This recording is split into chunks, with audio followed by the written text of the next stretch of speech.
राम कृष्ण हरि जय जय राम कृष्ण हरे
हरि जय जय राम कृष्ण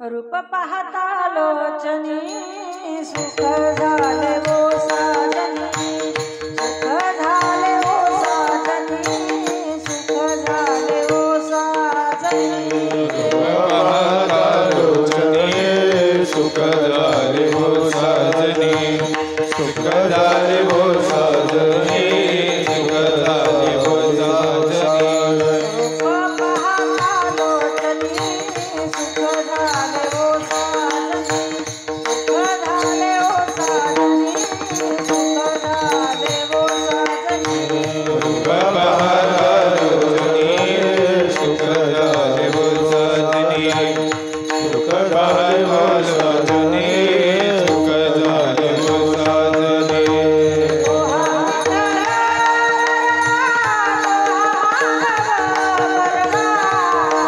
विठ्ठल बरवा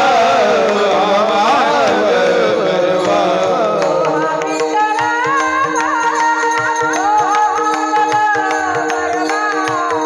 विठ्ठल बरवा बरवा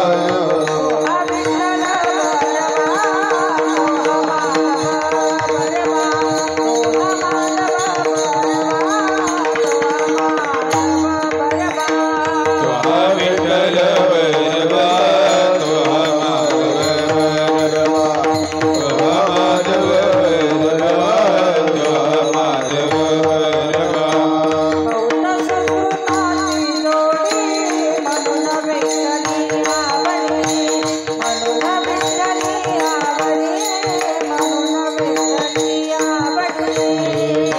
सकृताची जोडी म्हणून विठ्ठली आवडी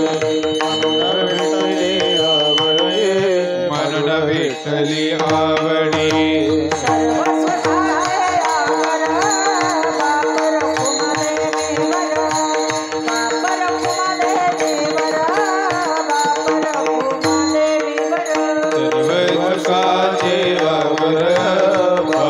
कुमादेवीवर वापर कुमादेवीवर वापर कुमादेवीवर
चिंतामणी देवा गणपतीसी आना चिंतामणी देवा गणपतीसी आना चिंतामणी देवा गणपतीसी आना चिंतामणी देवा गणपतीसी आना करवावे भोजना तुझे पात्रे करवावे भोजन तुझे पात्र करवावे भोजन तुझे पात्रे चिंतामणी देवा गणपतीसी आना चिंतामणी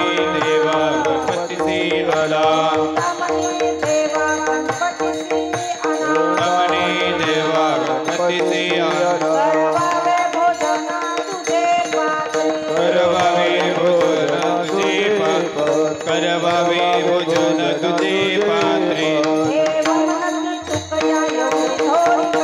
देव म्हणते तुकया एवढी कैसे देव म्हणते तुकया एवढी कैची तोरी अभिमान भितरी नाग अभिमान भितरी नाग वाड वेळ झाला शिळे झाले अन्न वाड वेळ झाला शिळे झाले अन्न तटस्थ ब्राह्मण बैसले ते तटस्थ ब्राह्मण बैसले देव म्हणते तुकया एवढी कैची तोरी देव म्हणते तुकया एवढी कैची चोरी अभिमाना भितरी नाग अभिमाना भितरी नाग कामने देवा तुमच्या सुकृते कामने देवा तुमच्या सुकृते आणि न त्वरित मोदया आणि न त्वरित मोदया कामने देवा तुमच्या सुकृते कामने देवा तुमच्या सुकृते आणि न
चिंतामणी देवा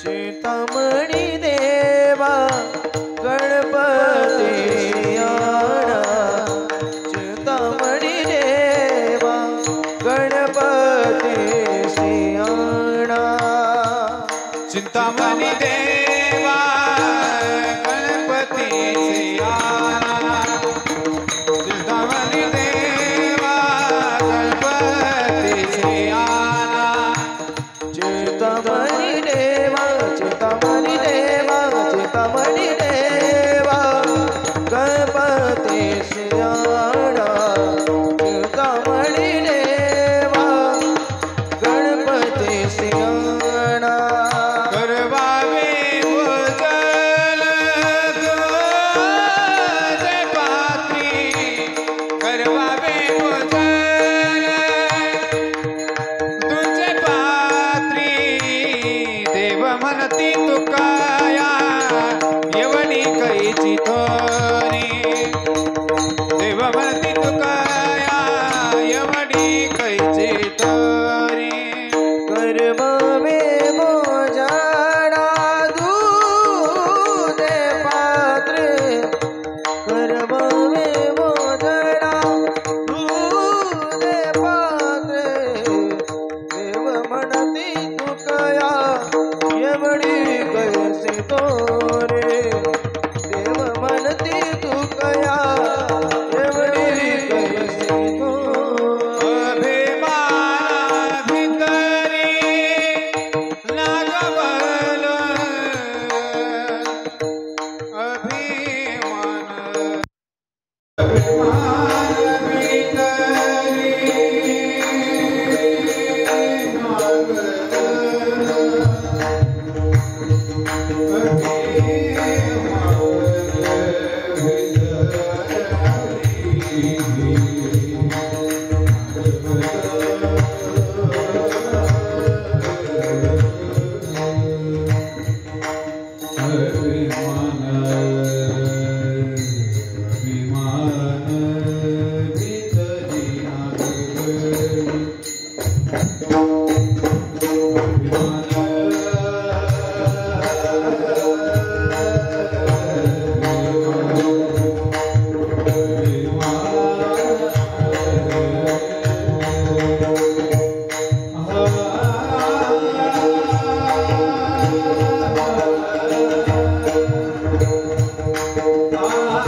विठ्ठल विठ्ठल विठ्ठल विठ्ठल विठ्ठल विठ्ठल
चिंतामणी देवा गणपतीशी आणा,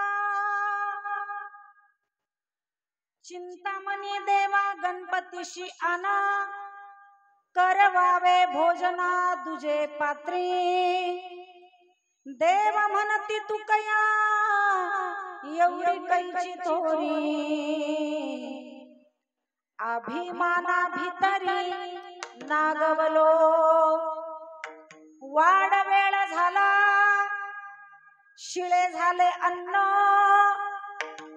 तटस्थ ब्राह्मण बैसले ते, देव म्हणती तू कया एवढी कैची थोरी, अभिमाना भितरी नागवलो, तुका म्हणे देवा तुमच्या सुकृते आणि न त्वरित मोरयासी, देव म्हणती तू कया एवढी कैची थोरी,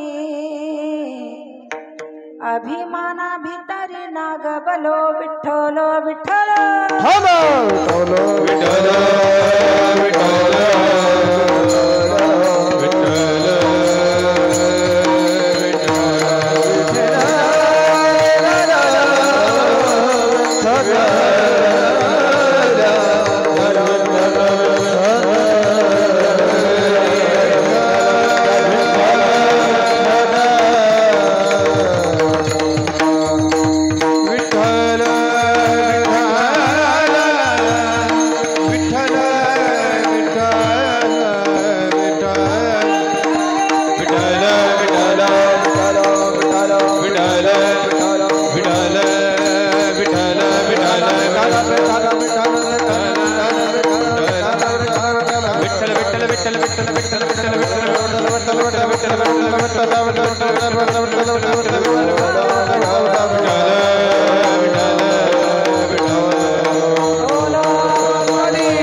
करवावे भोजना तुझे पात्रे देव म्हणती तुकया एवढी कैची थोरी अभिमाना भितरी नागवलो पांडुरंग करो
समचरण सरोजम सांद्रणीला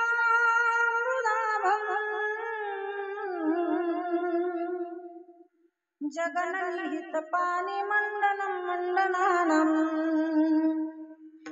तरुण तुलसी माला गंधरम कंजनेत्रम सदैवलहासं विठ्ठलं चिन्तयामि सबिंदु सिंधु शुष्कलतरंग भंग रंजितम विकस्तु पाप जात जात कारिवार संयुतम वृतांत धूत काल भूत भीतिहारि वर्मदे त्वदीय पाद पंकजं नमामि देवि नर्मदे पदं मुनेन दीन मीन दिव्य संप्रदायकं कलो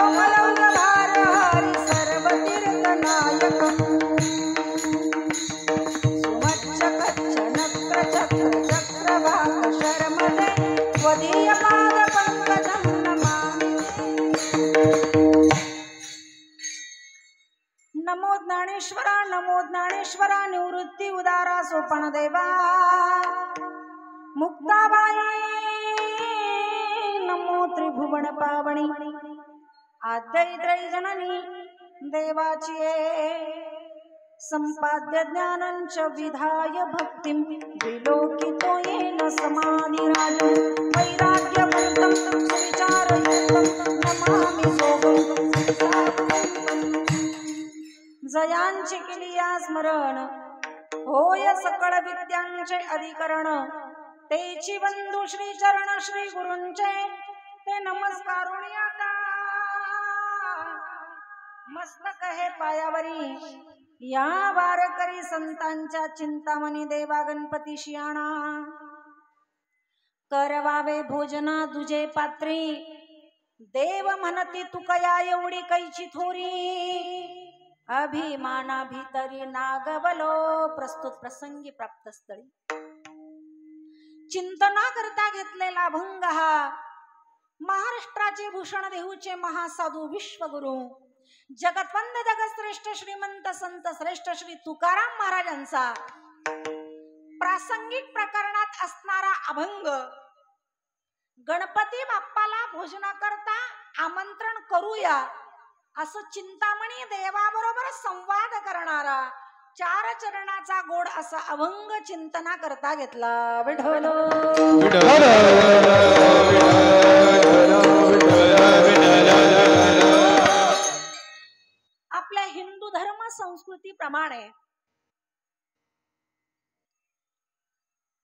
देवतांमध्ये देव पंचायतन सांगितलेले, 5 देव सांगितलेले आहेत.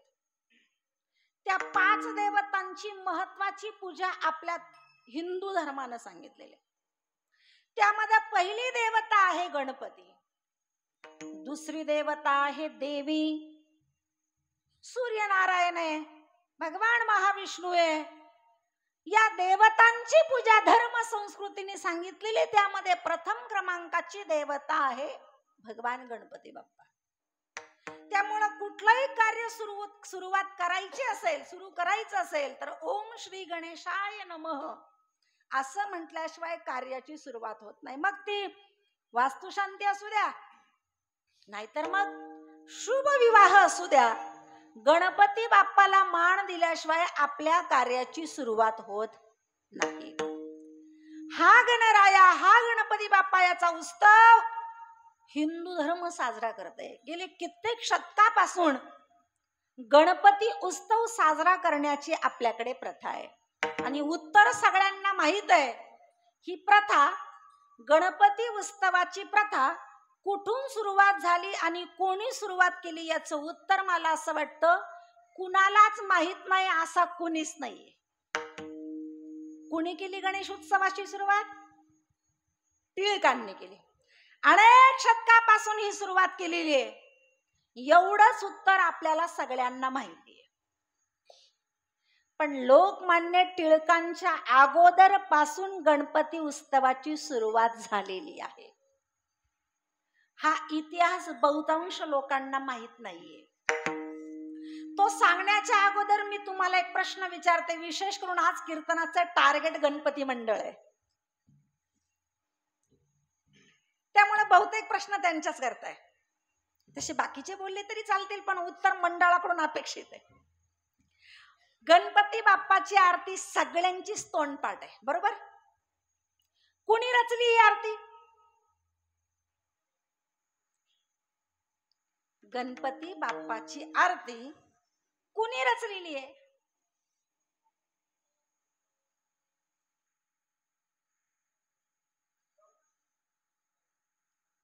येईल मंडळाला सांगता?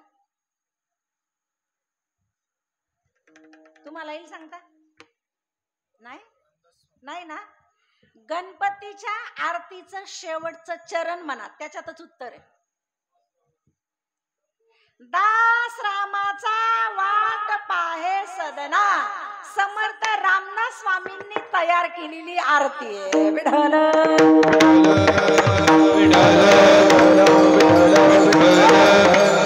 का रचली आरती? या आरतीची रचना कधी झाली, कशासाठी झाली, का केली असेल समर्थांनी आरतीची रचना?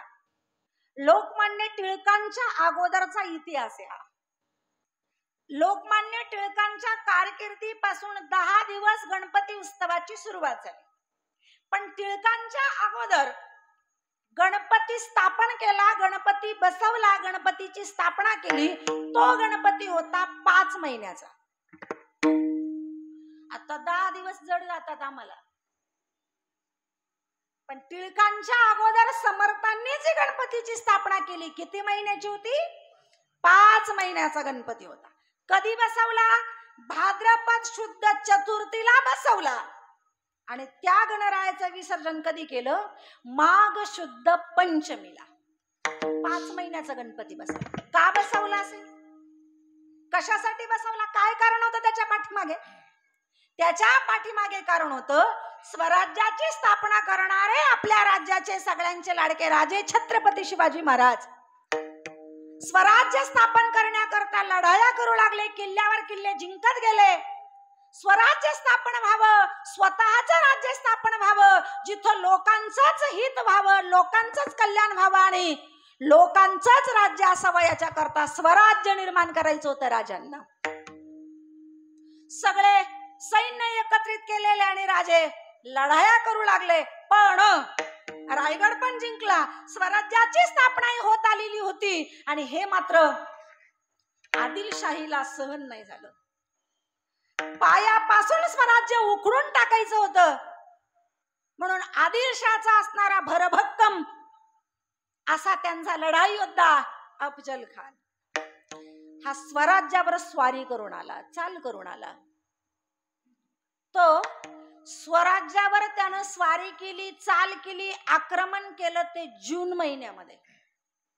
आक्रमण कोणत्या महिन्यात केलं? जून महिन्यामध्ये केलं. तर तो आक्रमण करताना असा सहजासहजी नाही आला, शांतत नाही आला. अनेक हिंदू धर्माचे मंदिर उद्ध्वस्त करत करत आला. येताना तुळजापूरकडून आला, त्यानं तुळजापूरची देवी सुद्धा फोडली, मंदिर उद्ध्वस्त केले. आणि अशा पद्धतीनं तो येऊ लागला. त्याला रायगडावर स्वारी करायची होती. तो जून मध्ये निघालेला आहे, हुशार आहे तो. त्यानं विचार केला मी रायगडाकडे चाललोय, पण रायगड हा कोकणात आहे आणि कोकणात जुलै पासून पुढे पाऊस असतो. पावसामध्ये दर्या खोऱ्या तिकडे जायला, डोंगर कोसळतात, अंधार आहे, खूप पाऊस आहे. आपल्याला दरी खोरीतून घाटातून जाणं एवढं सैन्य घेऊन अवघड आहे. म्हणून पावसाळा कसा तरी थांबवावा, म्हणजे आपण 4 महिने कुठेतरी थांबलं पाहिजे असं त्यानं विचार केला आणि त्यानं रायगडावर स्वारी करायची थांबवलं. पण अफजल खान स्वराज्यावर स्वारी करतोय, चाल करतोय, आक्रमण करतोय. गुप्त हेरांकडून समर्थ रामदास स्वामींपर्यंत ही बातमी, ही वार्ता पोचली. स्वराज्यावर आलेलं संकट, माझ्या राजावर आलेलं संकट दूर व्हावं याच्याकरता समर्थ रामदास स्वामींनी गणरायाला प्रार्थना केली. आणि ती प्रार्थना करत असताना त्यांच्या मुखातले शब्द आहे, सुख करता दुःख हरता वार्ता विघ्नाची, नुरवी पूर्वी प्रेम कृपा जयाची. थोडं डोकं लावलं तर लक्षात येईल आपल्या. आरतीची सुरुवात कोणत्या शब्दाने? सुख करता. ज्याला प्रार्थना केली तो कसा आहे? सुख प्राप्त करून देणार आहे. पुढचा शब्द काय? दुःख हरता. आपल्यावर येणार दुःख हरण करणार आहे तो, म्हणून दुःख करता. पुढचे शब्द काय? वार्ता. हे वार्ता विघ्नाची, सुख करता दुःख हरताचा संदर्भ जुळतोय का? जुळतोय का? सुख करता दुःख हरता आणि पुढे वार्ता विघ्नाची संदर्भ जुळतोय का? नाही ना जुळत. समर्थांना हे सांगायचं होतं, हे सुख देणाऱ्या देवता, हे दुःख विघ्न दूर बाजूला करणाऱ्या करता गणपती बाप्पा, आमच्या कानावर जी वार्ता आली आहे, जी बातमी आलेली आहे, ती बातमी आनंदाची नाही, विघ्न आणणारी आहे. वार्ता विघ्नाची. आमच्या कानावर जी वार्ता आलेली आहे, हे सुख करता परमात्मा, हे दुःखाचरण करणाऱ्या भगवान, आमच्या कानावर जी वार्ता आलेली आहे, ती वार्ता, ती विघ्नाची वार्ता, ते येणारं विघ्न तू दूर करावं याच्याकरता मी तुला प्रार्थना करतोय. आज मी तुझी स्थापना करतोय. भाद्रपद शुद्ध चतुर्थीला गणपतीची स्थापना समर्थ रामदास स्वामींनी स्वराज्यावर आलेलं विघ्न दूर करण्याकरता स्थापना केली. अफजल खान पुढे पुढे येत होता, चाल करत होता, आक्रमण करत होता. आणि कालांतराने 4-5 महिने हे युद्ध चाललं, ही लढाई चाललेली आहे. त्याच्यानंतर राजांनी अफजल खान मारला आणि स्वराज्यावर आलेलं संकट टळलं गेलं. मला पुढे अभंगात खूप लांब जायचंय. हे स्वराज्यावर आलेलं विघ्न संपलं, सगळं सुखमय झालेलं आहे, सगळं आनंदाचं वातावरण झालेलं आहे. आणि समर्थ रामदास स्वामी राजांकडे गेलेत आणि राजांना सांगितलं, राजन, या स्वराज्यावर विघ्न आलेलं होतं, ते विघ्न दूर करण्याकरता नवस फेडावा लागणार. राजे मी तर नाही नवस केला, तुम्ही नाही केला, पण मी केलाय स्वराज्याकरता. गणरायाची स्थापना केलेली आहे. स्थापना केलेल्या गणरायाचं विसर्जन करायचंय 5 महिन्यानंतर. माघ महिना लागलेला होता. आज 5 महिने झालेले मी गणपतीची स्थापना केली. आता कार्य पार पडलेलं आहे.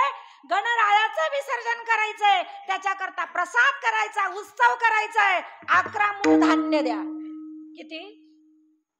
11 मूठ धान्य द्या. प्रसाद करायचा आणि विसर्जन करायचंय. राजे येते 11 मुठा कस काय दिलं? 11 खंड्या धान्य दिलं राजांनी. भला मोठा महाप्रसाद केला आणि माघ शुद्ध पंचमीला गणरायाचं विसर्जन केलं. त्या दिवसापासून समर्थ रामदास स्वामींनी गणपती बाप्पाकडे एक मागणी केलेली आहे, तू सुख देणारा आहे, दुःख दूर करणारा आहे. आमच्या कानावर आमच्या जीवनामध्ये कुठल्याही संकटाची वार्ता आली तर ते विघ्न दूर करण्याकरता तू माझ्या घरी यावं. म्हणून हे देवा, मी तुझी वाट पाहे सदना, माझ्या घरी तू यावा ते विघ्न दूर करण्याकरता, अशी मी तुझी अखंड वाट पाहत राहील. हे सांगण्याकरता समर्थ रामदास स्वामींनी ही आरती रचली, आरती निर्माण केली. त्यांच्या हस्ते पूर्वी 5 महिन्याचा गणपती स्थापन करण्यात येत होता. विठ्ठल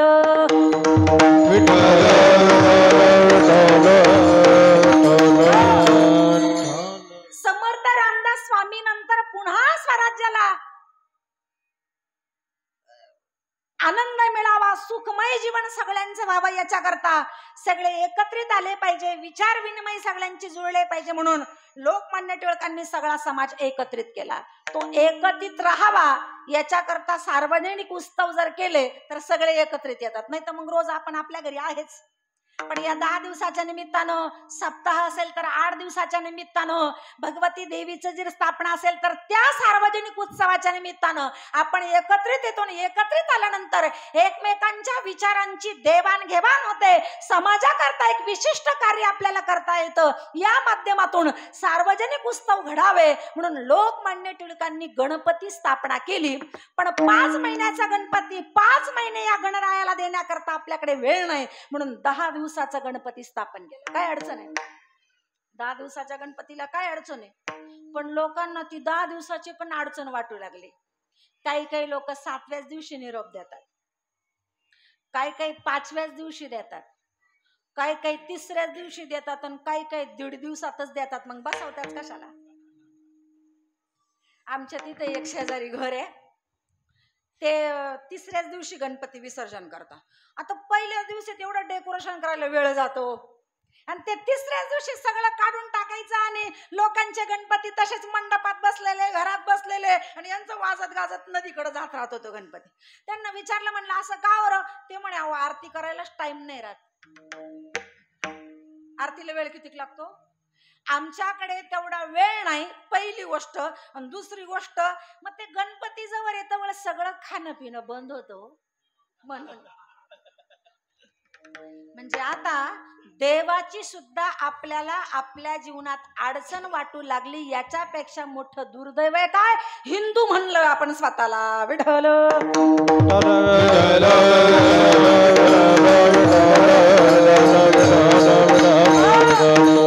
असा हा 10 दिवसाचा सार्वजनिक उत्सव, आणि हा उत्सव आनंदाने साजरा होतोय. आणि त्या उत्सवामध्ये धार्मिक कार्य असावं म्हणून आज केदारपूर ग्रामस्थांनी, या गणेश भक्त मित्र मंडळांनी कीर्तनाचं आयोजन केलेलं आहे. केदारपूरचे बाप्पा भाग्यवान आहे. केदारपूरचे गणपती बाप्पा भाग्यवान आहे, पुण्यवान आहे. त्यांच्या समोर कीर्तन आहे. नाही ते काही काही गणपती बाप्पा लई दुर्दैवी, लई कमनशिबी बिचारे. काही काही गणपती काय पाप केलंय का काय त्यांनी, कोण जाणे. त्यांच्या पुढं नाही कीर्तन, तो डीजे, अश्लील गाणे ऐकून बिचाऱ्याचे कान बधीर होत असते. हा बिचारा भाग्यवान आहे की त्याच्या समोर कीर्तन आहे. विठ्ठल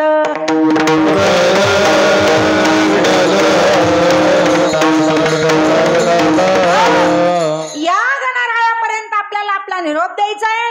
या गणरायाला आज आपल्याला महाप्रसादाकरता भोजनाला बोलवायचंय, पण आपल्यामध्ये बोलवण्याची ताकद नाही, आपल्यात त्यांना आणण्याची ताकद नाही, आमंत्रण देण्याचा आपल्याला तेवढा अधिकार नाही. पण आज आपण तुकोबारायांचे शब्द बरोबर घ्यायचे, आणि तुकोबारायांच्या शब्दाचा, अभंगाचा आधार घेऊन बाप्पाला भोजनाकरता बोलवायचंय. विठ्ठल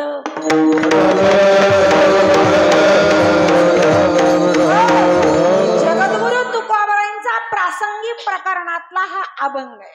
एक विशिष्ट प्रसंग निर्माण झाला, आणि त्या प्रसंगामुळे तुकोबारायांच्या मुखातून आजच्या अभंगातले शब्द या वाणीतून बाहेर पडले. तसं तुकोबारायांचा गाथा म्हणजे स्वतंत्र विचाराचा नाहीये. तुकोबारायांच्या गाथ्यातले अभंग तुकोबारायांच्या स्वतंत्र विचाराचे नाहीये, स्वतःच्या मनाचे नाहीये.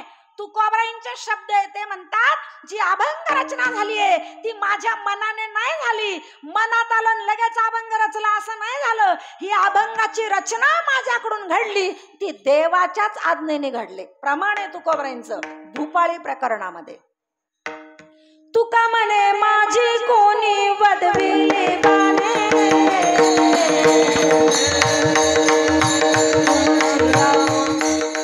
प्रसाद वाचुनी तुमची आ विठ्ठल, प्रसाद वाचुनी तुमची आ विठ्ठल. कोणी वदविली वाणी, प्रसाद वाचुनी तुमची आ विठ्ठल, प्रसाद वाचुनी तुमची आ विठ्ठल. भूपाळी प्रकरणामध्ये तुकोबारायांचंच वर्णन आहे. तुका म्हणे कोणी माझी वदविली वाणी, कोणी मी नाही, प्रसादा वाचुनी तुमची या विठ्ठल. माझी हे युक्ती नोहे हा प्रकार, माझं विश्वंभर बोलवितो, माझं विश्वंभर बोलवितो. माझी हे युक्ती नोहे हा प्रकार, माझं विश्वंभर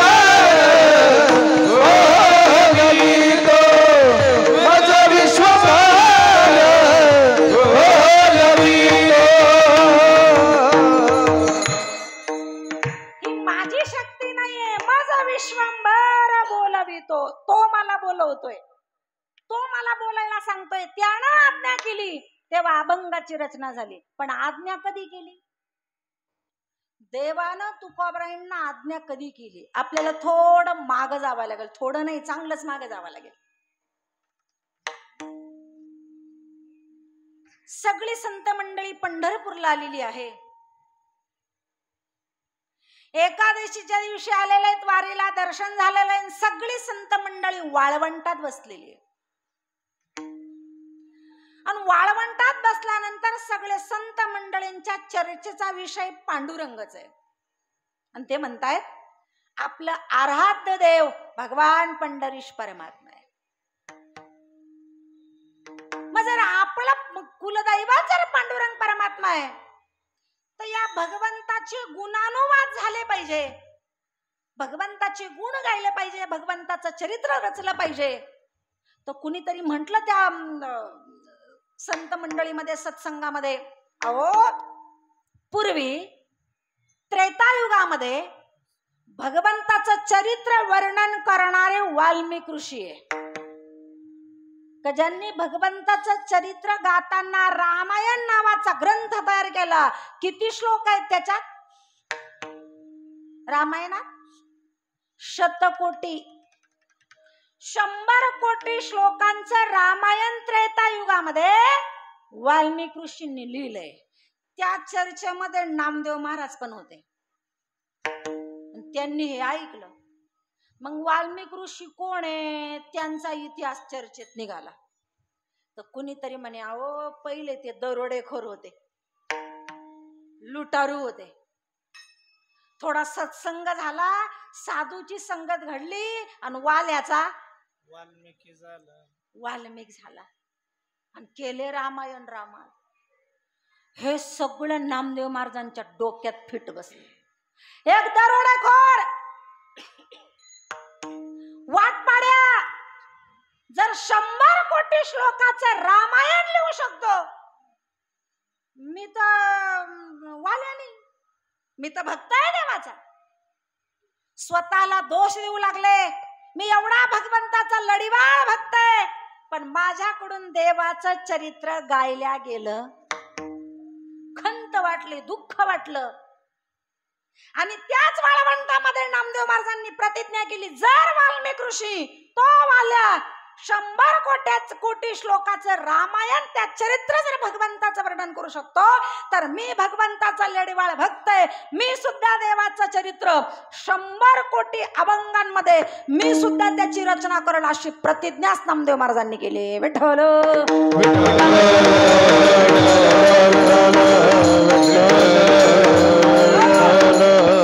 शतकोटी अभंग रचेल अशी प्रतिज्ञा केली. प्रतिज्ञा केली. नामदेव महाराज आले मंदिरात. देवा ए देवा काय रे नामा, ते सत्संगामध्ये मला ऐकायला मिळालं वाल्मिकी ऋषींनी 100 कोटी श्लोकाचं रामायण लिहिलं. मी ते ऐकलं ना आता म्हणून मी इथं आलोय. बरं मग त्यांनी 100 कोटीचे श्लोकातलं रामायण लिहिलं, तुझं काय म्हणणं आहे? ते म्हणे मी पण ठरवलेलं आहे तुझं चरित्र 100 कोटी अभंगामध्ये तुझं चरित्र लिहिल. नामा वेड आहेस का तू? कसं शक्य आहे? का बरं शक्य नाही? वाल्या कुणाला कसं काय शक्य झालं? मला कसं शक्य नाही? अरे नामा तैवेळी होती आयुष्याची वृद्धी. त्रेतायुगामध्ये मानवाला आयुष्य जास्त होतं.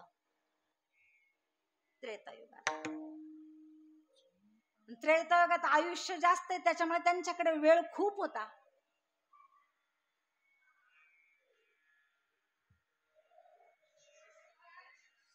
विढल विढल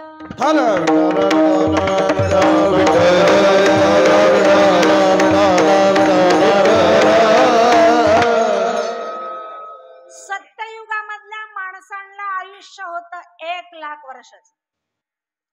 सत्ययुगात त्या माणसांना 1,00,000 वर्षाचं आयुष्य.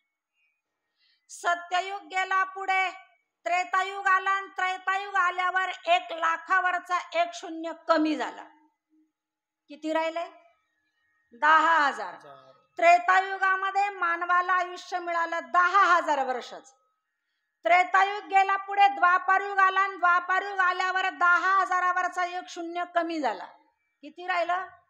1,000. द्वापारयुगातल्या मानवाला आयुष्य मिळालं 1,000 वर्षाचं. द्वापारयुग गेला पुढे कलियुग लागला आणि कलियुगामध्ये 1,000वरचा 1 शून्य कमी झाला. कलियुगात किती आयुष्य मिळालं? 100. अरे नामा त्या वेळेला 10,000 वर्षाचं आयुष्य होतं. मग ज्याला 10,000 वर्षाचं आयुष्य भरपूर आहे ना त्याला 100 कोटी श्लोक रचणं अवघड नाहीये. पण आता आयुष्य 100च वर्षाचं आहे कलियुगात. आणि 100 वर्षामध्ये 100 कोटी अभंग कस काय करायचे मला नाही माहिती. मी केली प्रतिज्ञा, मी केलाय संकल्प, तो पूर्ण करायचा का ना करायचा तू ठरव. कधीतरी महाराज आपण पण संकल्प करावा. 100 कोटी अभंगाचा नाही म्हणत मी, पण आपण सुद्धा जीवनात काहीतरी संकल्प करावा, नियम करावा. काय? गणपती उत्सवापासून आजपासून मी ठरवलं संकल्प तंबाखू खाणार नाही. आजपासून मी ठरवलं मिसरी लावणार नाही. काय अडचण आहे? काहीतरी करायला पाहिजे. आजपासून मी ठरवलं कुणाची निंदा करणार नाही. मी का सांगताय सांगू तुम्हाला. आपला संकल्प जर सत्य असेल ना महाराज तर सत्य संकल्प पूर्ण करण्याकरता भगवान काळजी करतो, भगवान सहाय्य करतो. त्या सत्य संकल्पाचा दाता नारायण. संकल्प सत्य असेल तर, नाही तर मी संकल्प केलाय शेजारच्याचं वाटोळं केल्याशिवाय गप्पच बसणार नाही. संकल्प मग नारायण येईल का धावून त्याला? नारायण येईल पण संकल्पाचं स्वरूप काय त्याच्यावर नारायणाचं येणं अवलंबून आहे.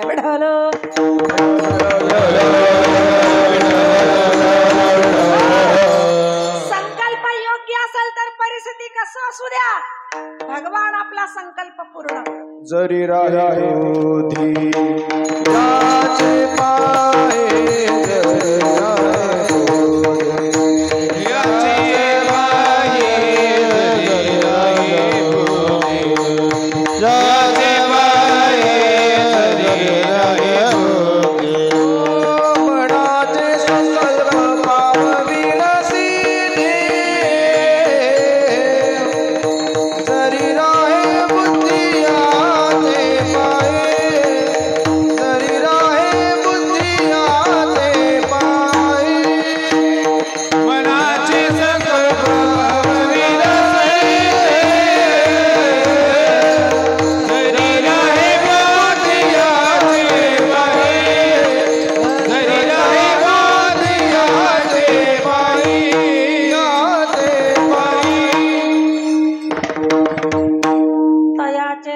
संकल्प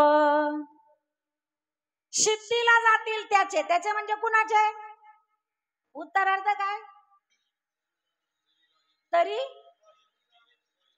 तरी बुद्धी याचे पाय. ज्याची बुद्धी, ज्याचं चित्त, ज्याचं अंतःकरण त्याच्या पायाजवळ आहे आणि तो संकल्प जर त्याचा योग्य असेल, सत्य असेल, तर भगवान त्याचा पण, त्याचा संकल्प, त्याचा नियम सिद्धीला नेतो. नामदेव महाराज म्हणे, हे देवा मला नाही माहिती पण मी आता ठरवलेलं आहे. आणि भगवान म्हणले, आणि जर नामा तुझा संकल्प पूर्ण नाही झाला मग? तो म्हणला, जीभ कापून ठेवल तुमच्या समोर देवा, जीभ कापून ठेवल मी जर माझा संकल्प पूर्ण नाही झाला. आणि गेले नामदेव महाराज घरी निघून. संकल्प नामदेव महाराजांनी केला आणि देवाची झोप उडाली. देव चंद्रभागेत चक्कर मारत होता वाळवंटात. आता काय करायचं? भक्तानं देवाला कामाला लावून दिलं. महाराज असं जीवन असावं ना आपलं, का आपल्या करता देव जागा राहिला पाहिजे, आपली चिंता त्यानं करावं असं आपलं जीवन असलं पाहिजे. देव काळजी करू लागले, चंद्रभागेच्या वाळवंटात फेऱ्या मारू लागले. काय करावं नामदेव महाराजाला? आणि तेवढ्यात देवाला आठवलं. लगेच त्यांनी शारदाबाईंना आमंत्रण दिलं, म्हणजे सरस्वती. मी नाही, माझी काही लायकी का? सरस्वती बाई साहेब ताबडतोब आल्या. लगेच बोला ना देवा, काय सेवा करू? तुम्हाला नामदेव महाराजांच्या जिभेवर जाऊन बसायची. ती म्हणली, तुमच्या बसते ना, माझ्या नाही, माझ्या नाही, त्यांच्या. नामदेव महाराजांच्या जिभेवर बसा, तुमच्या शिवाय 100 कोटी अभंग पूर्ण होऊ शकत नाही. सरस्वती ही विद्येचं प्रतीक आहे, विद्या प्राप्त आहे तिला. आणि साधकाला सरस्वती शारदा देवी ही विद्या प्राप्त करून देते, तिची प्रार्थना असावी. एक मध्य प्रदेश मध्ये कुठेतरी एक मंदिर आहे सरस्वतीचं, हा, बासरला. ऐकून आहे मी. खाली गुहा आहे. आपल्या नाशिक भागातले बरेच वारकरी गेलेत, जाऊन आलेत. तर मंदिराच्या खाली तळघर आहे, गुहा. तिथे ध्यानाला बसतात. तिथे काही ब्राह्मण आहेत. त्या ब्राह्मणांना गेल्यावर आपण आपला संकल्प सांगायचा आहे, की माझी तपश्चर्या कोणत्या कारणाकरता, तुम्हाला काय पाहिजे? मुलगा पाहिजे, धनसंपत्ती पाहिजे, पदप्रतिष्ठा पाहिजे, ज्ञान पाहिजे, नावलौकिक पाहिजे, काय पाहिजे? जसं तुम्हाला पाहिजे तशा प्रकारचा मंत्र असतो. आणि मग 3 दिवस का 5 दिवस का 7 दिवस तुम्हाला साधना करायची. खाली तळघरात जाऊन ती साधना करावी. ज्याच्या करता साधना आहे ते सफल होतात, सिद्धीला जाते मनोकामना, असं ऐकलंय मी. पण काही प्राप्त नाही करायचं मला, पण एकदा दर्शनाला जावं अपेक्षा आहे. असो, तर ती प्राप्त करून देणारी देवता आहे सरस्वती. जा तुम्ही नामदेव महाराजांच्या जिभेवर. सरस्वती आई साहेब जाऊन बसल्या. भगवंताला काळजी वाटली. यानं स्वतः कागद घेतले आणि भगवान अभंग लिहायला बसले. 100 कोटी कलियुगात पूर्ण झालं पाहिजे. आयुष्य थोडे नामदेव महाराजांना. स्वतः भगवान लिहायला बसले. सरस्वती माता नामदेव महाराजांच्या मुखात जाऊन बसलेली आहे. त्यांनी अभंग तयार करायला सुरुवात केली. तरी देवाला काळजी वाटली, एवढ्या नाही 100 कोटी अभंग पूर्ण होणार नाही. मग नामदेव महाराजांच्या घरामध्ये 14 माणसं आहे, जनाबाई 15व्या आहे. त्या सगळ्यांना अभंग रचना करण्याचं काम लावलं. का? जर समजा घर बांधायला काढलं, मग घर मालकानेच विटा आणायच्या आणि त्यानंच वाळू आणायची आणि त्यानं सिमेंट आणायचं आणि त्यानंच कालवायचं आणि त्यानंच बांधकाम करायचं, त्यानेच पाणी मारायचं आणि बाकीच्यांनी हाताचे गडे घालून गंमत पावा की त्याची. घरमालकाला मदत करायला पाहिजे ना. तसं देवानं घरातल्या माणसांना सांगितलं, मदत करा नामदेव महाराजांना. सगळ्यांनी मिळून हे काम केलं. सगळेच अभंग लिहायला लागले. तरी महाराज एवढं करत करत करत करत 96 कोटी अभंग तयार झाले. 4 कोटी राहिलेच. 96 कोटी तयार. सारखं तेच. नामदेव महाराज म्हणे, देवा थकलो मी आता, मला थोडी विश्रांतीची गरज आहे. आणि ते पुढचं राहिलेलं 4 कोटी नाही, मी येईल परत ते करायला, पण आता मला थांबावं वाटतंय. नामदेव महाराज थांबले. नामदेव महाराजांनी समाधी घेतलेली, पण राहिलेले पुढचे 4 कोटी अभंग तयार करण्याकरता नामदेव महाराज आले, पण कुणाच्या अवतारात आले? जगद्गुरु तुकारामया, जगद्गुरु तुकारामया, जगद्गुरु तुकारामया, जगद्गुरु तुकारामया, संप्रदाय सकळाचा दुनिया, संप्रदाय सकळाचा दुनिया, संप्रदाय सकळाचा दुनिया, जगद्गुरु तुकारामया, जगद्गुरु तुकारामया.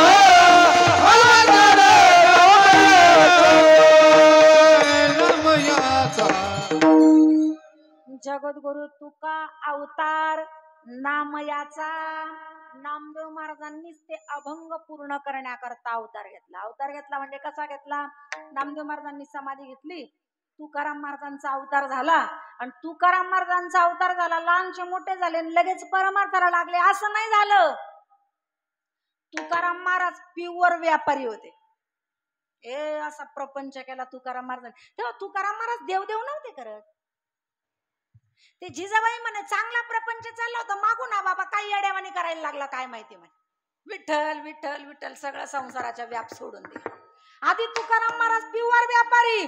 दुकान होतं, शेती होती, पाटीलकी होती, सावकारकी होती, सगळ्यांना काटेकोरपणे सांभाळत होते तुकोबराय. हे गावातले लोक तोंडात बोट घालायचे. पूर्वी तुकाराम महाराजांचं छोटस दुकान होतं, किराणा दुकान. त्यांचे आई वडील होते तेव्हा. नंतर काय प्रगती केली तुकाराम महाराजांनी, असं दुकान वाढवलं. आसपासच्या खेडे 5-25 खेडे तुकाराम महाराजांकडनं होलसेल मधून माल घेऊन जात होते. अशी प्रपंचाची प्रगती केली तुकाराम. तेव्हा तुकाराम महाराज परमार्थाकडे नव्हते, चिंतन करत नव्हते, सेवा करत नव्हते, फक्त प्रपंच, एक प्रपंच. आणि छोटस दुकान असतानाच पहिलं लग्न झालं. लोगावची सासरवाडी होती, आणि ते छोटसच दुकान असताना पण मुलगा संस्कारी आहे, चांगला आहे, आई वडील चांगले आहेत मुलाचे, म्हणून काहीही अडचण नसताना पुण्यातले व्यापारी आहेत, त्यांनी आपली मुलगी दिली दुसरी. काय नाव तिचं? तुकाराम महाराजांना 2 पत्न्या. काय काय नाव त्यांचे? पहिलीचं नाव काय आणि दुसरीचं नाव काय? आवली. हा बरं, अजून दुसरी? अरे देवा, आवली जिजाबाई एकच. तिचं नाव जिजाबाई, पण महाराज तिला प्रेमाने आवली म्हणायची. पहिलीचं नाव रुक्मिणीबाई आहे आणि दुसरी ही आवली जिजाबाई. तर पुण्यातली. तिचे वडील गुळाचे व्यापारी होते, आप्पाजी गुळवे. मग एवढा गुळाचा व्यापारी श्रीमंत माणूस, तेव्हा तुकोबरायांचं दुकान छोटं होतं, पण हा मुलगा कर्तृत्ववान आहे, एक दिवस मोठा व्यापारी बनेल हे चित्र आप्पाजी गुळव्यांना दिसत होतं. मुलगी देऊन टाकली आणि खरंच चांगलं झालं. असा प्रपंच करतोय तुकाराम महाराज. एक दिवस नामदेव महाराज आणि भगवान एकत्रित आले.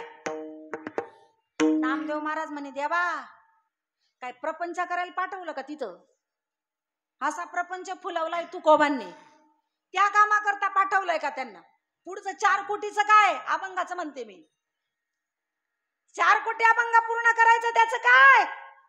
आणि मग विचार करून नामदेव महाराज आणि भगवान तुकोबरायांच्या स्वप्नात गेले. नामदेव येऊनी स्वप्ने केली जागे, सवे पांडुरंग घेऊन या. पांडुरंगाला घेऊन नामदेव महाराज तुकोबरायांच्या स्वप्नात आले. नामदेव महाराजांनी तुकोबरायांना जागं केलं आणि देवाने तुकोबरायांना सांगितलं, तुकोबा संसार करण्याकरता नाही पाठवलेलं तुम्हाला, बस झाला प्रपंच, आता या त्याच्यातून बाजूला. बाजूला कसं काय काढायचं? सगळं चांगलं चालू असताना बाजूला काढणं म्हणजे योग्य नाही ना. मग यांच्यावर संकट आणावे लागतील, झटके द्यावा लागतील, तेव्हा परमार्थाला लागतील. मग आई बाप गेले, भाऊ निघून गेला, एक मुलगा वारला, दुष्काळ पडला, दिवाळं निघालं, खाई वाचून वणवण झाली, उपाशी मारायला लागले, हे झटके तुकोबरायला दिले, तेव्हा प्रपंच सोडला आणि तुकोबराय परमार्थाकडे वळले. मग तुकोबराय म्हणतात, देवानं मला स्वप्नात येऊन आज्ञा केली, देवानं मला स्वप्नातून आदेश केला, आणि आदेश करताना देवानं सांगितलं करावे कवित्व, बाकीचं बोलायचं नाही, व्यर्थ बडबड करायची नाही, कवित्व करण्याकरता तुमचा अवतार झालेला आहे, तुम्ही कवित्वच करायचे राहिलेले. अभंगाची रचना स्वप्नातून आदेश दिला आणि त्या आदेशानुसार तुकोबरायांनी अभंगाची रचना केली. विठ्ठल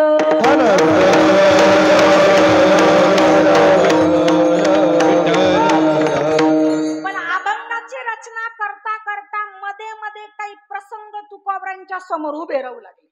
जसं लोगावला कीर्तन चालू आहे तुकोबरायांचं, आणि त्या कीर्तनात त्यांचे टाळकरी होते, आणि त्या टाळकऱ्याच्या घरी त्याचं पोरग मेलं.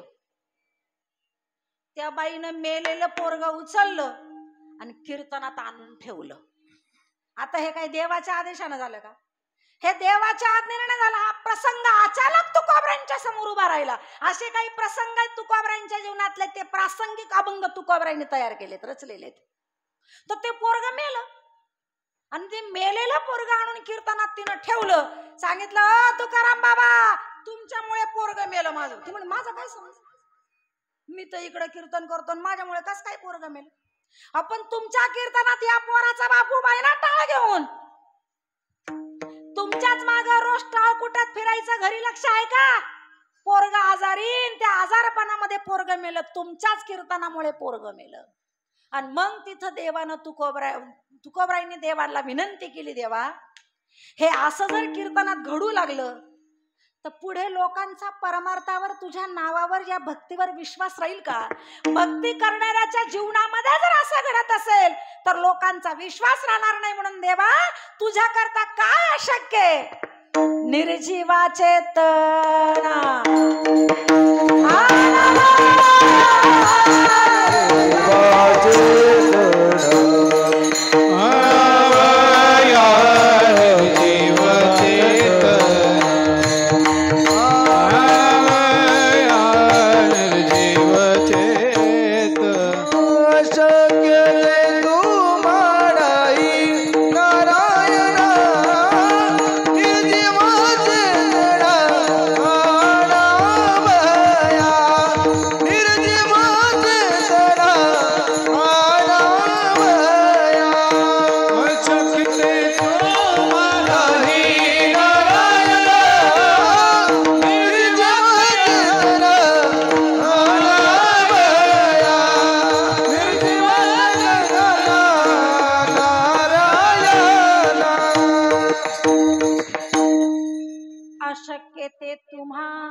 निर्जीवा चेतना आणावया. आता हा प्रसंग उभा राहिला आणि म्हणून ह्या अभंगाची रचना झाली.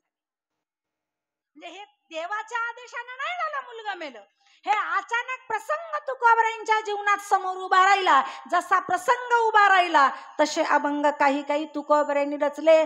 तसा आजचा अभंग सुद्धा एक प्रसंग तुकोबरायांच्या समोर घडलेला आहे. आणि जसा प्रसंग समोर घडला, तुकोबरायांच्या मुखातून शब्द निघाले. आजचा अभंग सुद्धा असाच एक प्रसंगातला तयार झालाय. विठ्ठल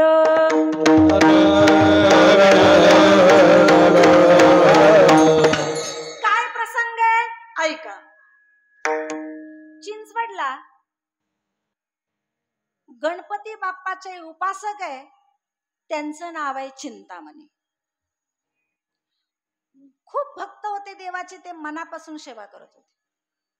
मोठं तिथं गणरायाचं मंदिर त्यांनी बांधलेलं आहे. दर चतुर्थीला मोठा उत्सव असायचा, भजन कीर्तन महाप्रसाद असायचा.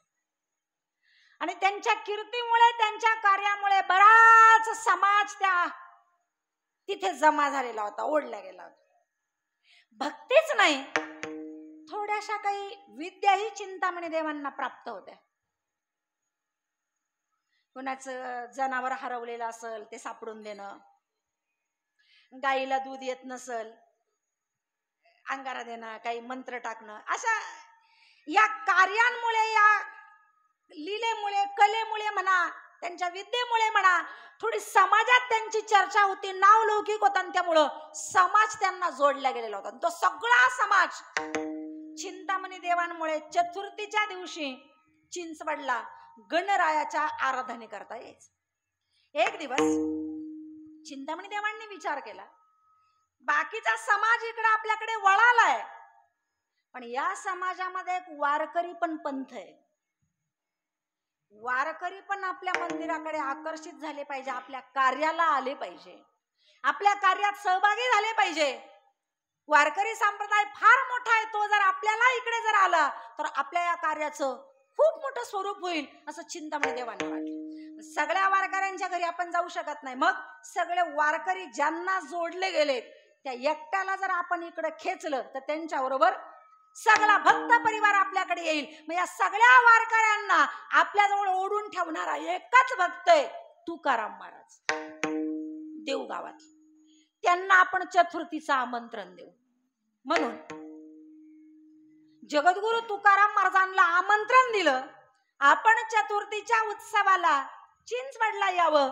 गणपतीचा चिंतामणी देवांचं आमंत्रण मिळालं आणि जगद्गुरु तुकोबरायांनी होकार दिला. बऱ्याच वारकऱ्यांना घेऊन तुकोबराय चिंचवडला उत्सवासाठी गेले. एवढा समाज येणार आहे, त्याच्यामुळे त्या महिन्याच्या उत्सवाची जोरदार तयारी होती. मोठा प्रसाद होता, लाइटिंग आहे, मंडप आहे, सगळ्या व्यवस्था आहेत. मंदिर सुशोभित केलेलं आहे. आणि चिंतामणी देवांनी त्या माळ्याला सांगितलेले, चांगले चांगले फुलान, चांगले हार तयार कर, बाप्पाची उपासना आहे, हार फुलं सगळं सजवायचंय, तर सगळं चांगलं कर. ठीक आहे म्हणे. आणि मग आतमध्ये उपासना सुरू झालेली, भक्ती सुरू झालेली आहे, देवाची पूजा चालू झालेली. स्वतः चिंतामणी देव पूजेला बसलेले. आणि त्या पूजेमध्ये पूजा करता करता एक फुल सुकलेलं सापडलं. चिंतामणी देवांनी सुकलेलं फुल सापडलं. वाईटच वाटलं त्यांना, रागच आला. एवढ्या सूचना देऊन सुद्धा खराब फुल पूजेमध्ये आलेले. पूजा झाल्यावर चिंतामणी देव ध्यानाला बसले. पूजेला ध्यान हे पोषक आहे. ध्यानाला बसले, ध्यान करता करता ध्यानामध्ये गणपती बाप्पा नाही आले, ते सुकलेल्या फुलावरून माळी आला ध्यानात. आणि ध्यानात माळी आल्यानंतरच मनातल्या मनातच चिंतामणी देवांनी त्या माळ्याला दोष दिले. मूर्ख, बेअक्कल, एवढं सांगितलं होतं त्याला फुलं चांगले दे, तरी सुद्धा सुकलेलं फुलं दिलं. त्या ध्यानामध्ये, बरं का, हे ध्यानात चाललेलं आहे, जागृतीत नाही. ध्यानात त्या माळ्याला दोष देऊ लागले. पूजा वगैरे आटोपली आणि आरती द्यायला चिंतामणी देव मंदिराच्या बाहेर आले. सगळ्यांना आरती दे दे दे दे. तुकोबराय हजर झालेले होते. तुकोबराय समोर आरती घेऊन गेले. आरती घेतली तुकाराम महाराजांनी. चिंतामणी देवाने बोलले, तुकोबराय तुम्ही हो, कधी आले? ते म्हणे, माळ्याला दोष देत होते का तुम्ही? तेव्हा चालूय. बाकीच्यांना नाही कळलं, पण चिंतामणी देवांना तुकोबरायांचा अधिकार कळला. मी मनात माळ्याला दोष दिले, मी मनातल्या मनात माळ्याला वाईट बोललो, हे बाहेर मंदिराच्या बाहेर उभे असणारा तुकोबरायांना कळालं. हे कसं कळालं? तर अष्टमहासिद्धी तुकोबरायांना प्राप्त होत्या. तुकोबराय वर्तमान काळ जाणू शकत होते, तुकोबराय भूतकाळ जाणू शकत होते, तुकोबराय भविष्य काळ सुद्धा जाणू शकत होते. विठ्ठल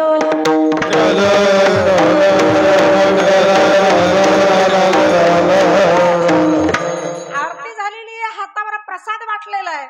आणि प्रसाद वाटून झाल्यानंतर चिंतामणी देवांनी सांगितलं सगळ्या समाजाला, आता सगळ्यांनी महाप्रसाद घेतल्याशिवाय जायचं नाही. बसल्या पंक्ती जेवायला. आणि तिथं जो सेवेकरी वर्ग होता त्यांनाही चिंतामणी देवांनी सांगितलं, आमचंही पात्र बनवा, तुकोबरायांचं पात्र बनवा, आणि तुकोबरायांच्या बरोबर आलेले जे वारकरी आहे त्यांना पण जेवणाचं पात्र वाढवा. असं सगळं त्या सेवेकऱ्यांना सांगितलं. आणि काही सूचना द्यायला म्हणून चिंतामणी देव बाजूला गेले. तुकोबरायांचं पात्र वाढलेलं, चिंतामणी देवाचं पात्र वाढलेलं, इतर वारकऱ्यांचं पात्र वाढलेलं, ब्राह्मणांचे पात्र वाढले. चिंतामणी देव ब्राह्मण होते ना, ब्राह्मणांची पंगत बसलेली आहे. तुकोबराय शेवटी फरकच करत होते ते लोक, आपण ब्राह्मण आहे ते शूद्र आहे. त्यांची एक रांग आहे, चिंतामणी देव ब्राह्मण लोक एका रांगेत बसलेले आहेत. सगळे पात्र वाढून झाले. आणि तुकोबरायांनी वाढणाऱ्याला सांगितलं, माझ्या शेजारी अजून एक पात्र तयार करा. आता ते सेवेकऱ्याला वाटलं कोणी येणार असेल मागून. बरोबर वाढलं त्यांनी पात्र. ऐका काय, चिंतामणी देवांच्या शेजारी पण अजून एक पात्र करा.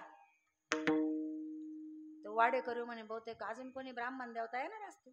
त्याने तो कशाला विचार त्यांनी पात्र वाढलं. बराच वेळ झाला, सूचना दिल्या आणि चिंतामणी देव आले. त्यांच्या पात्रावर येऊन बसलेले. शेजारी पाहिलं आपल्या शेजारी एक पात्र वाढलेले, पण कुणी जेवायला बसलेलं नाही. तुकोबरांच्या शेजारी एक पात्र वाढलेले, तिथं कुणी जेवायला बसलेलं नाहीये. आता जेवणाला सुरुवात करणार, हातात पाणी घेऊन श्लोक म्हणायचा. तेवढ्यात तुकोबरांनी सांगितलं थांबा, अजून जेवणाला सुरुवात नका करू. म्हणले का बरं, कुणी येणार आहे का? हो. अरे हो, तुमच्या शेजारी पात्र वाढलेलं आहे, कुणी येणार आहे का तुकोबर आहे अजून तुमचं? आणि माझ्या पण शेजारी पात्र वाढलेलं आहे, पण आमचं कोणीच नाही येणार. आणि माझ्या शेजारी तुम्ही हे पात्र का वाढलं? ते म्हणे तुमच्याही शेजारी कुणीतरी बोलवायचंय आणि माझ्याही शेजारी कुणीतरी बोलवायचंय, म्हणून पात्र वाढलेलं. कोणाला बोलवायचंय? देवा, एवढा मोठा उत्सव आहे आणि ज्याच्या दरबारात उत्सव आहे आणि ज्याच्यासाठी हा उत्सव आहे त्याच्या नावावर आपण जेवतोय, आणि मग तो जेवायला नसावा का आपल्यासोबत? ज्याचा हा उत्सव आहे गणपती बाप्पाचा, त्याच्यासाठी महाप्रसाद बनवलेला आहे, त्याच्या नावावर आपण या महाप्रसादाला जेवायला बसलेलो आहे, आणि तो गणपती बाप्पा जेवायला येऊ नये का? चिंतामणी देवाचं तर डोकंच काम करा. म्हणून तुकोबरांनी विनंती केली, चिंतामणी देवा, माझी विनंती आहे, आजच्या महाप्रसादाच्या भोजनाला आपण गणपती बाप्पाला जेवणाला बोलवावं. शेजारच्या पात्रावर जे दुसरं शेजारी पात्र केलेले त्या पात्रावर त्यांना तुम्ही भोजनासाठी बोलवावं, अशी तुकोबरांनी चिंतामणी देवांना विनंती केली अभंगाच्या पहिल्या चरणात. चिंतामणी देवा गणपती सियाना, चिंतामणी देवा गणपती सियाना, चिंतामणी देवा गणपती सियाना, चिंतामणी देवा गणपती सियाना, चिंतामणी देवा गणपती सियाना, चिंतामणी देवा गणपती सियाना, गणपती सियाना, चिंतामणी देवा गणपती सियाना, करावे भोजना तुझे पात्री, करावे भोजना तुझे पात्री, देव म्हणते तुकया एवढी कैची तोरी, देव म्हणते तुकया एवढी कैची तोरी, करवावे भोजना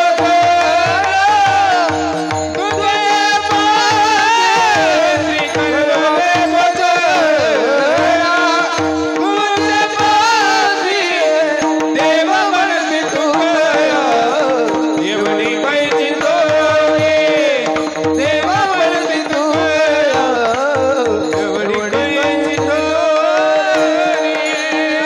चिंतामणी देवा गणपती सियाना, करावे भोजना तुझ्या पात्री, करावे भोजना तुझ्या पात्री, चिंतामणी देवा गणपती सियाना, करावे भोजना तुझ्या पात्री, करावे भोजना तुझ्या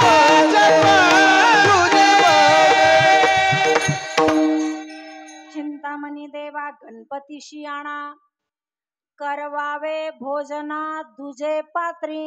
तुमच्या शेजारी जे दुसरं पात्र केलेलं आहे का, ते कुणासाठी केलेलं आहे? बाप्पासाठी केलेलं आहे. तर तुकोबरायांनी चिंतामणी देवांना विनंती केली, ज्याच्या करता हा उत्सव चालू आहे तो जर आपल्या बरोबर भोजनाला जर नसेल तर मग काय कसं वाटतं ते? त्याच्यापेक्षा तुमचा अधिकार आहे, तुम्ही त्यांना जेवणाला बोलवा. हे तुकोबराय जोरात म्हणल्यानंतर सगळे जेवढे जेवणाला बसले होते त्यांनी सगळ्यांनी ते ऐकलं. सगळ्यांना आनंद झाला. अरे वा, आज आपल्याला संतांची पंगत तर आहेच आहे. म्हणजे तुकोबराय आपल्या पंक्तीला आहे, चिंतामणी देव आपल्या पंक्तीला आहे.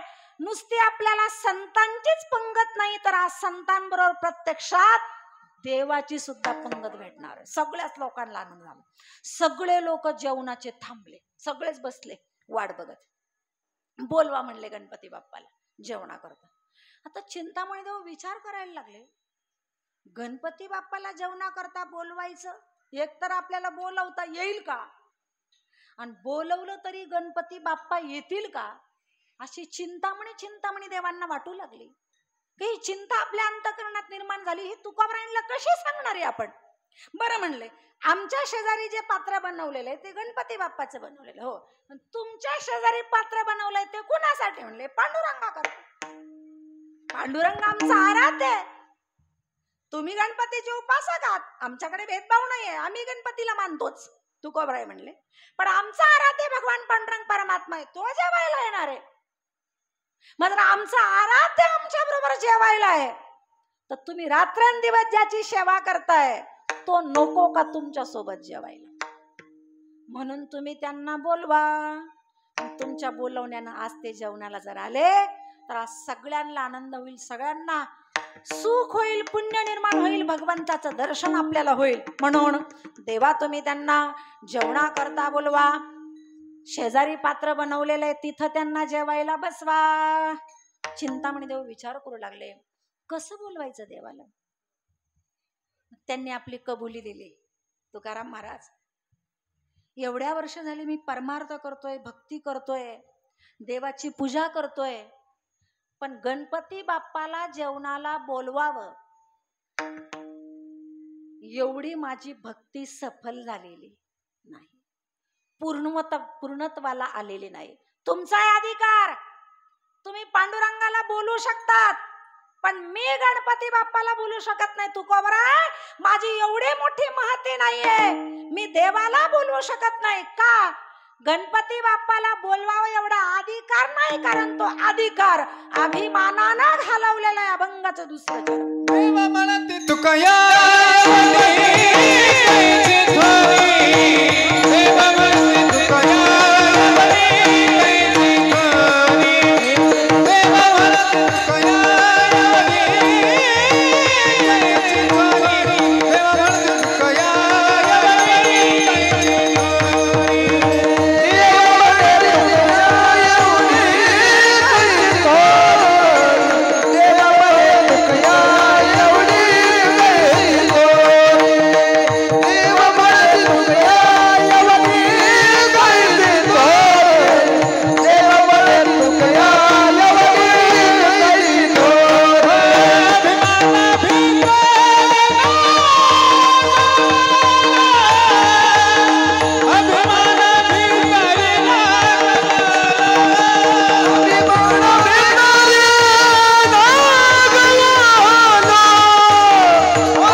रोजही मी देवाला जेवायला बोलवत नाही, देव येणार नाही, माझा तेवढा अधिकार नाही, तेवढी थोरवी नाही.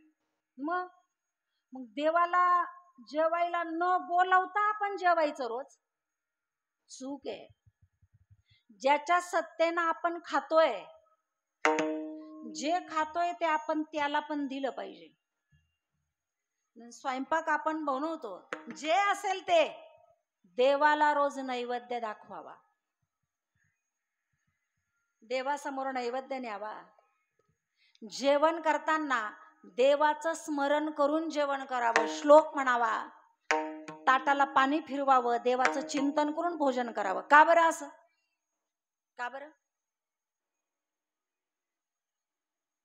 जेवण बनवणाऱ्याचे दोष अन्नामध्ये जात असतात, त्यामुळे ते अन्न दूषित होत असतं. मग कुठला पुरुष स्वयंपाक बनवत असेल, हॉटेल असेल, त्याच्यामुळे मला हॉटेलचं जेवणच नाही आवडत. पण बरेच असे आहेत आपल्यातलेच, कीर्तन संपून गाड्या निघाल्या का हॉटेलला आणि ढाब्यावरच राहतात. बरेच जण आहेत असे, त्यांना पंक्तीतलं जेवण नाही आवडत. अहो कसे बनवत असतील ते लोक? किती दिवसाचा तो मसाला बनवून ठेवलेला असेल फ्रीज मध्ये, कालचा राहिलेला भात पुन्हा त्या ओव्हन मध्ये गरम करून वाढतात. आपल्याला काय चव लागत असेल तरी लोक एवढलं बिल भरून चवीने खातात. जाऊ द्या, खा बाई, मला काही बिल नाही भरायचं. पण ते अन्न कसं असेल याचा विचार कधी केलाय? बनवणाऱ्याच्या घरी जर भांडणं झालेले असतील, ते स्वयंपाक बनवता बनवता त्याच्या डोक्यात घरची जर कटकट असेल, ते सगळे त्याच्या अंतःकरणातले दोष त्या स्वयंपाकात जातात. माता माऊल्या सुद्धा आपल्या घरी रोज स्वयंपाक आपण बनवतो, शुद्ध चित्तानं स्वयंपाक बनवावा, ते दोष त्या अन्नात जातात. जात असतील नसतील, पण खाणाऱ्यानं विश्वास ठेवायचाच नाही. ताटाला पाणी फिरवायचं, श्लोक म्हणायचं, प्रभू चिंतन करायचं, त्याच्यानं अन्न शुद्ध होतं. आणि शुद्ध आहार पोटात गेला का बुद्धी सुद्धा शुद्ध होते. आणि माणसांना म्हणजे मानवाला पाणी फिरून देवाचं चिंतन करून भोजन खायला लावलेलं आहे.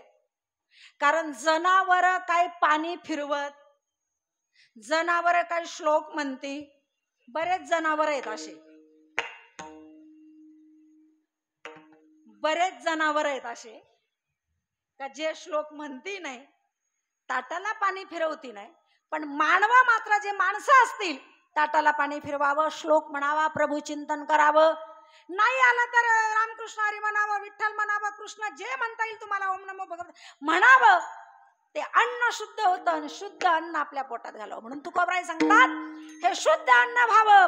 भगवंताची उपस्थिती जर असेल तर हे अन्न शुद्ध होईल. त्याला हे अन्न, हा नैवेद्य आपण दाखवला पाहिजे.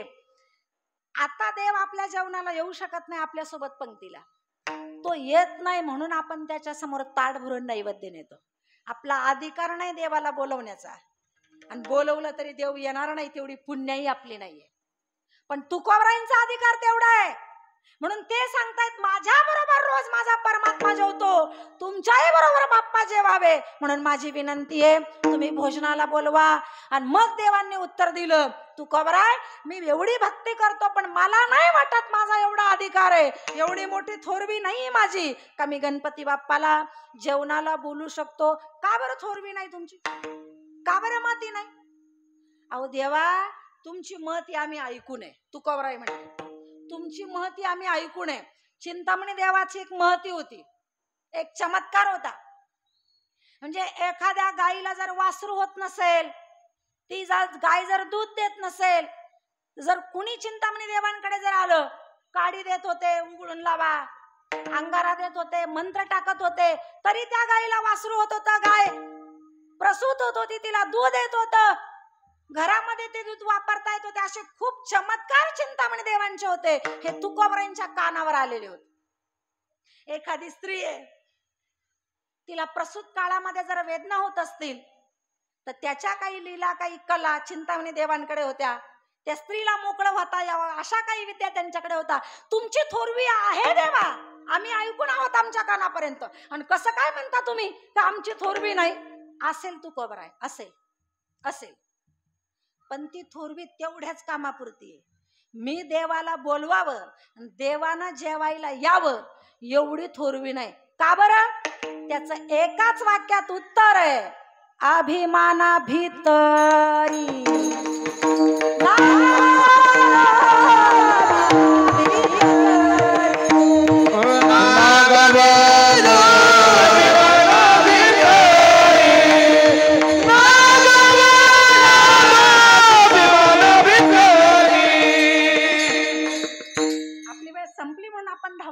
पुढे चाललेलो आहे. ही थोरवी मला सांगता येणार नाही, मला महत्व हे येत नाही, देवाला मी बोलू शकत नाही. का? माझा अभिमान आडवा येतोय. आणि अंतःकरणामध्ये जर अभिमान असेल, अहंकार असेल, तर आपली भक्ती कधीही फलद्रूप होत नाही. देवाला अभिमान चालत नाही. भला मोठा तर चालत नाहीच नाही, पण तिळा एवढा झाला तरी चालत नाही. बाकीच्यांचं जाऊ द्या, सत्यभामेला झाला होता तरी नाही सहन झाला त्याला, बायको आहे त्याची तरी. जिथं बायकोच्या बाबतीत कॉम्प्रोमाइज नाहीये, तर आपलं काय? आपलं करील का तो सण?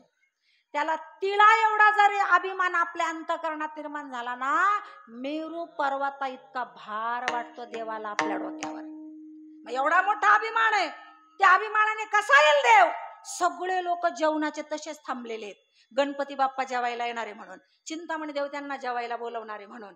देव म्हणती, देव म्हणजे भगवान नाही, देव म्हणजे चिंतामणी देव म्हणतात. माझी थोरवी नाहीये. सगळे लोक टकामका बघतायत. लोक गणपती बाप्पा जेवायला येणारे म्हणून थांबलेले. तुकोबरांच्या चिंतामणी देवाचा संवाद चालू आहे. लोकांच्या ताटात समोर वाढलेले गुलाबजाम, जिलेबी, त्याच्याकडे लक्ष नाही लोकांचं. देव येणारे जेवायला, देव येणारे जेवायला, देव येणारे जेवायला. आनंद झाला. तुकोबरांनी टकामका लोकांकडे पाहिलं. ओ चिंतामणी देवा, बोलवा ना लवकर गणपती बाप्पाला जेवायला, खूप वेळ झालेला आहे. लोक ताटकळत थांबलेले आहेत. त्यांच्या ताटात वाढलेलं अन्न कसं झालेलं आहे? वाड वेळ झाला शिळे झाले, वाड वेळ झाला शिळे झाले, वाड वेळ झाला शिळे झाले अन्न, वाड वेळ झाला शिळे झाले अन्न. तटस्थ ब्राह्मण बैसले ती, तटस्थ तटस्थ ब्राह्मण बैसले. देव म्हणती तुकया एवढी कहेचे तोरे, देव म्हणे तुकया एवढी कहेचे तोरे, तोरे एवढी माई विठोबा रखुमाये, जय विठोबा रखुमाये, जय जय विठोबा रखुमाये. सीमा रमेश केदार आणि मीराबाई संतोष आणि इंदुबाई हरी जय जय, हरी जय जय.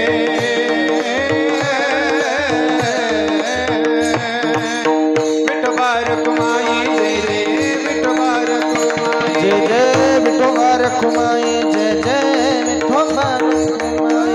हरि जय जय, हरि जय जय जय जय, हरि विठोबा रखुमाई. हरी जय जय, हरी जय जय जय जय, विठोबा रखुमाई.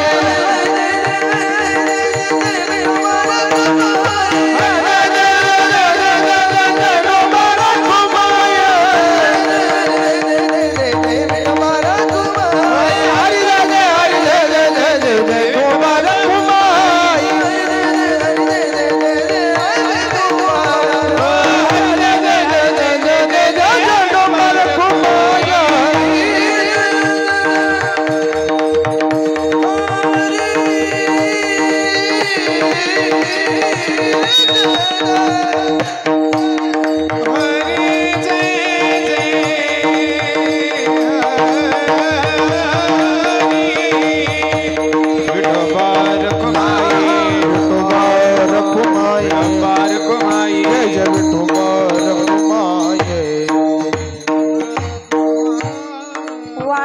झाला शिळे झाले अन्न.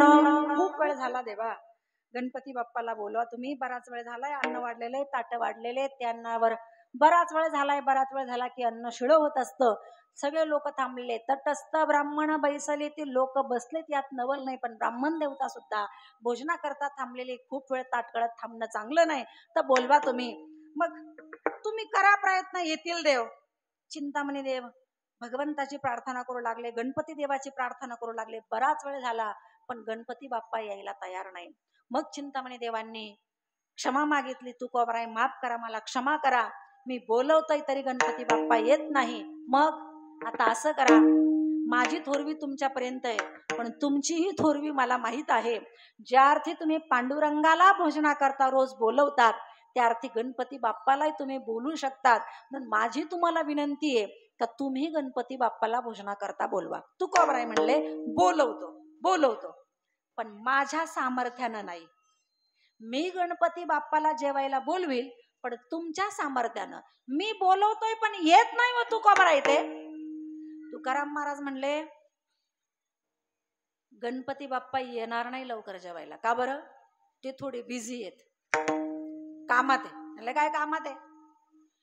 ते सध्या समुद्रात गेलेले एक भक्त कुणीतरी बुडतोय, त्याला वाचवण्याकरता गेलेले, म्हणून त्यांना यायला वेळ लागतोय. खरंच का? हो. मग तुम्ही बोलून बघा.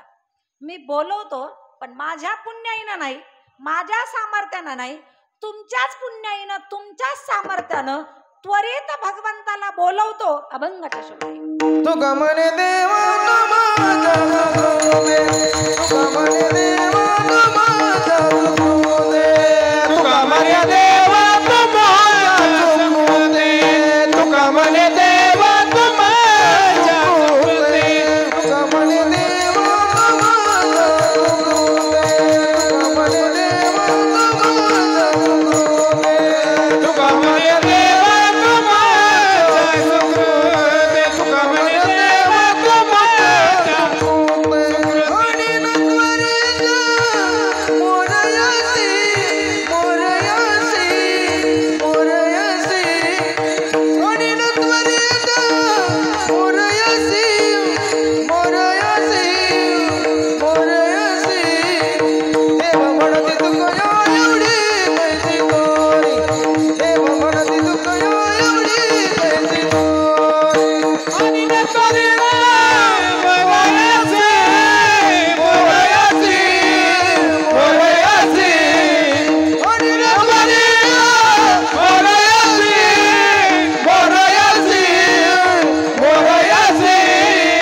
देव म्हणते तुका एवढी कैसी तोरी, देव म्हणते तुका एवढी कैसी तोरी, एवढी कैसी तोरी, एवढी कैसी तोरी. तुका म्हणे देवा, देवा म्हणजे भगवान नाही, देवा म्हणजे चिंतामणी देवा. तुका म्हणे देवा तुमच्या सुकृते, तुमच्याच पुण्याईनं आणि न त्वरित मोरयासी, मी मोरयाला त्वरित ताबडतोब लगेच जेवणाला बोलवतो, पण तुमच्या पुण्याईनं, माझ्या नाही. तुमचं पुण्यपणा लावून बोलवतो. आणि तुकोबरायांनी ध्यान केलेले, चिंतन केलेले, गणपती बाप्पाची आराधना केलेली आहे, गणपती बाप्पाचं चिंतन केलेलं आहे. आणि खरंय गणपती बाप्पा ही बुद्धीची देवता आहे, त्यांची आराधना रोज करावी.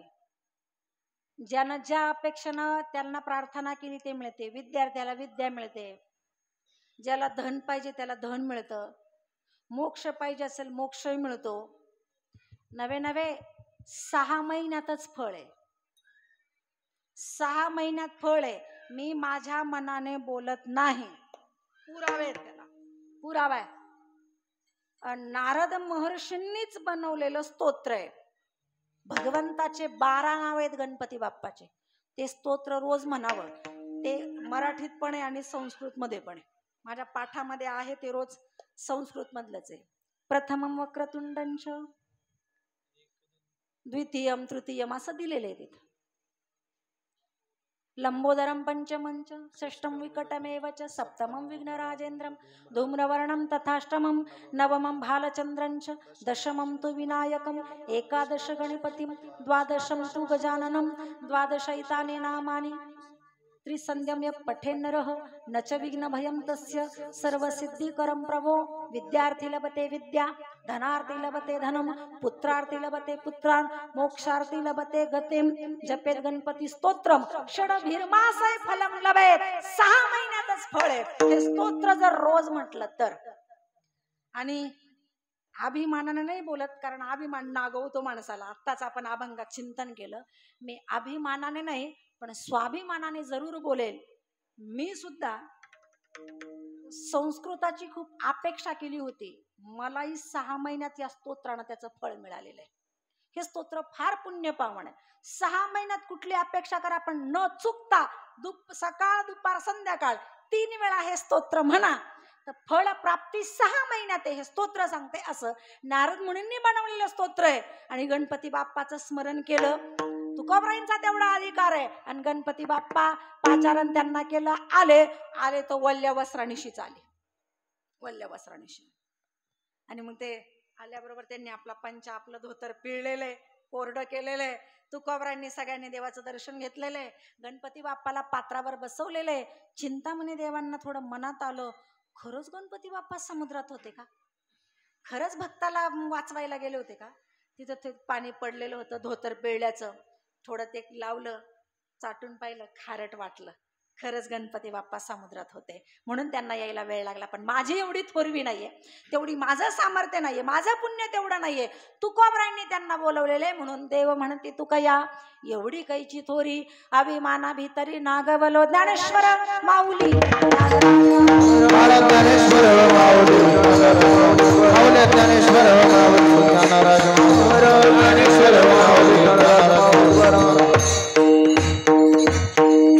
चिंतामणी देवा गणपतीशी आणा करवावे भोजना दुजे पात्री. यथामत यथावकाश भंगाचं चिंतन माझ्या अल्पमतेने आपल्या समोर मांडण्याचा प्रयत्न केला. योग्य असेल ते स्वीकारा चुकले असेल ते माझ्या वाणीचा दोष समजून मला परत करा. आज या ठिकाणी केदारपूर गावात हिंदू धर्माप्रमाणे वार्षिक सालाबाद प्रमाणे 10 दिवसाकरता भगवान गणपती बाप्पाची या ठिकाणी स्थापना झालेली आहे. आणि या उत्सवामध्ये मंडळाचं काय नाव